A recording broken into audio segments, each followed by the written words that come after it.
আমাদের শাপলা ছাড়া অন্য কোনো অপশন নাই। বারোয়ারি ভাই আপনার একটা প্রশ্ন ছিল।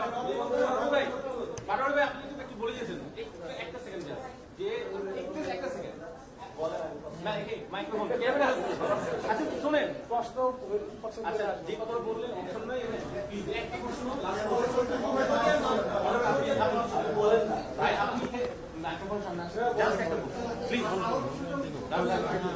একটা আপনি না আসলে ভালো লাগে মানে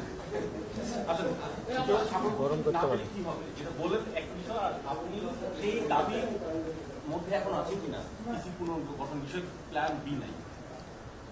আমরা তো নির্বাচনের আগে ইসি পুনর্গঠন করতে হবে স্ট্রেট ফরওয়ার্ড, এবং ইসি যেভাবে পুনর্গঠিত হয়েছিল সে আইনটারও পরিবর্তন করতে হবে এবং ঐক্যমত কমিশনের যে নতুন যে সিস্টেমগুলো আছে সেটা অনুযায়ী এই ইসিতে যারা সাংবিধানিক প্রতিষ্ঠান অনুযায়ী নিজের ভালো কাজের পরিচয় দিয়েছেন তাদেরকে রাখা যেতে পারে, কোনো ব্যক্তি আকারে না। ইসি পুনর্গঠন করবে অনেকে তাদের ব্যক্তি জায়গা থেকে একটা দলীয় মুখপাত্র হিসাবে কাজ করছেন। 2 নম্বর জিনিস হলো আমাদের শাপলার কোনো বিকল্প অপশন নাই, কারণ লিগ্যাল ওয়েতে আমরা দেখেছি আইনগতভাবে শাপলা পেতে আমাদের কোনো বাধা নেই। যদি বাধা দেওয়া হয় সেটা আমরা রাজনৈতিকভাবে লড়াই করব। ধন্যবাদ।